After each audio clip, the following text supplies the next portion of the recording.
Okay, we're gonna watch Avengers Endgame. The trailer. Trailer just dropped. We're nervous. You're nervous, right, Beth? Okay. Looked like Dad was working hard.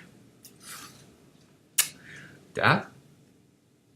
Iron Man. Iron Man? Tony Stark. He's Dad. Is he? He's like Dad. He's Avengers Dad? Yeah, he's Avengers Dad. All right, here we go. All right, here we go. This is it. Okay. I'm freaked out. Okay. Bigger? No, because I got to just. I see.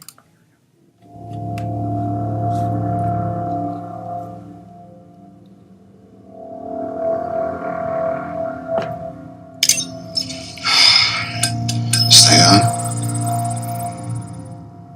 Hey, Miss Potts. If you find this recording, don't feel bad about this. Part of the journey is the end. Just for the record, being adrift to space with zero promise of rescue is more fun than it sounds. Food and water ran out 4 days ago. Oxygen will run out tomorrow morning. That'll be it. When I drift off, I will dream about you. It's always you.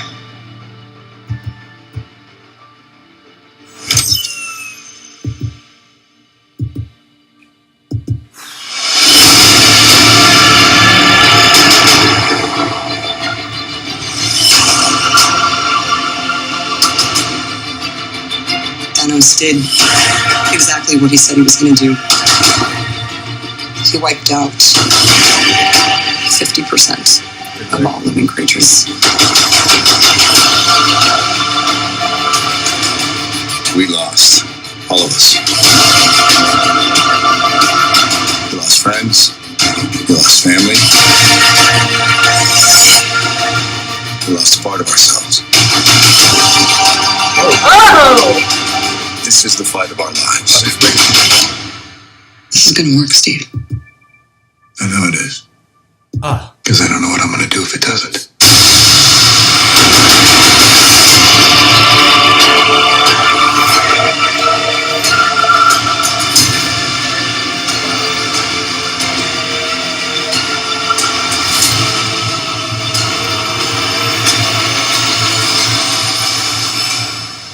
Hi, is anyone home? This is Scott Lang. We met a few years ago at the airport in Germany. I got really big. Is this an old message? Ant-Man, I know you know that. It's the front door. That's me. Can you buzz me in? Man. What do you think? He's gonna get in his glove and pop all those things out. And change stuff, and time and stuff. I don't know. I have no idea. Who's gonna do that? Ant-Man, he's gonna get small and get in the glove. And go. Okay, you heard it here first. That's what I said from the last movie. Is that what you think's I was gonna like, happen? why isn't Ant-Man here, popping inside of that gauntlet and getting the Well, he was stones out? on house arrest, apparently. Yeah. That was the jam. Well, it's a bit akin to the Spielbergian Out. Do you know what the Spielbergian Out is? No. Okay, it's But when I like that it has that. it has the motion. thing. So the Spielbergian Out, it occurs in a movie where the hero is incapacitated or in a fight or whatever, but has a helper of some sort. And the helper, you need to know where the helper is for the geography of the scene, but he can't help the hero, and that has to be explained. And it's a little lazy, and this is what it kind of is.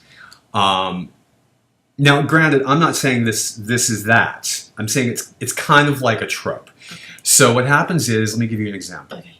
Jurassic Park, and this was actually in the news cycle recently. Jurassic Park, the original, Tim, who played the bassist in Bohemian Rhapsody. Very cool. There's a scene where Lex is trying to boot up the computer. The Velociraptors are at the door, right? And Alan Grant is like holding, he's like, boot up the system, and she's like, I can do this. And Tim's in the background, like jumping around like this. He could easily go up and like help hold the door, grab the gun. He could easily, come on, Lex. Okay, so that's one.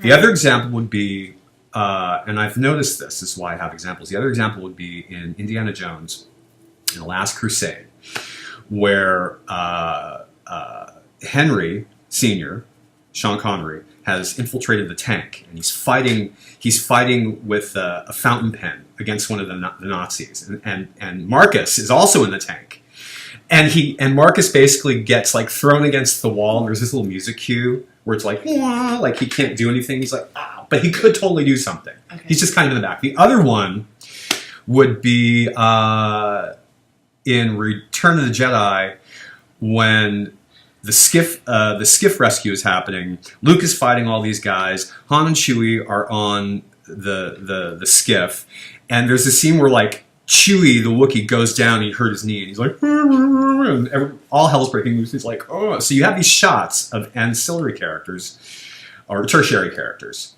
who could do a little bit, but they're like just incapacitated for a second. Okay. So anyway, it's a bit it was like an that. inconvenient time for him to be incapacitated. Exactly. I could have said that. That would have been the short term. So what else did you think? I think Matt Bovino has a new costume to get together. Yeah. So Hawkeye's back. Pretty excited to see him, actually. Matt's one of our clients. He looks pretty badass. He did. I didn't expect that to be him. Yeah, he's now Ronin.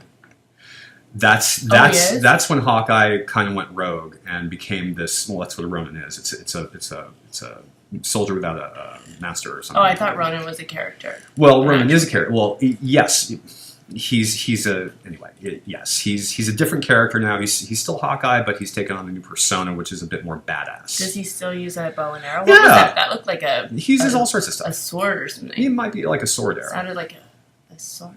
It might be a sword arrow, which would be cool. So what else did you think? Here's what I thought. Scared for Dad.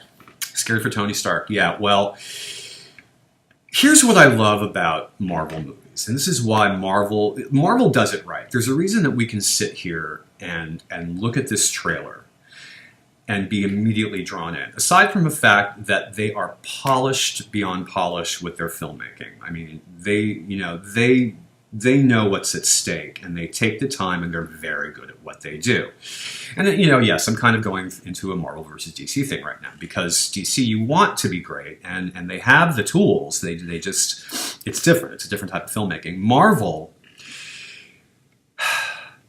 focuses on the very best thing about a movie, which is character development, and they take their time. Yes, there's spectacle. There's spectacle everywhere.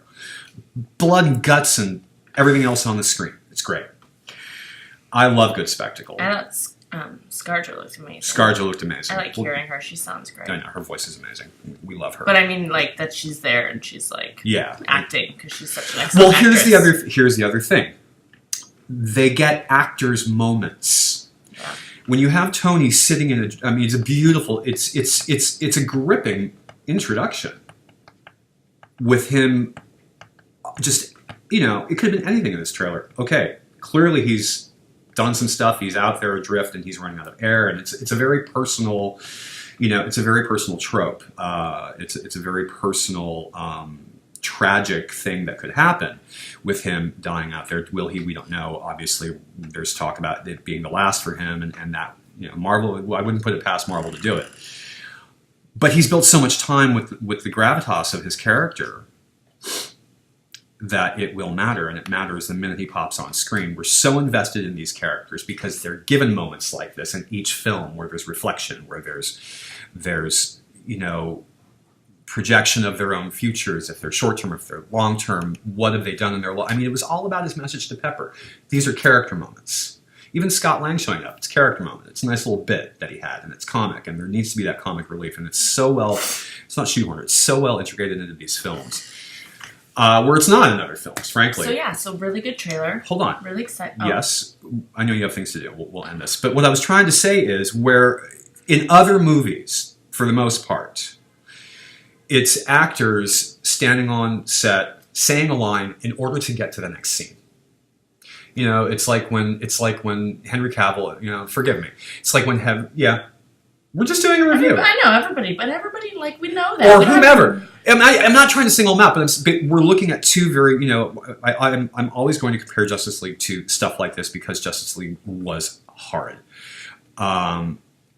for so many reasons that it didn't need to be. But it's just somebody gets up and says, I believe in justice. I also believe in. You might as well say I also believe in a good ass kicking. You know what I mean? It's like and here you have a very honest bit of dialogue, and he's acting, and the camera is holding on him, and it's a silent moment, and there's no like over the top,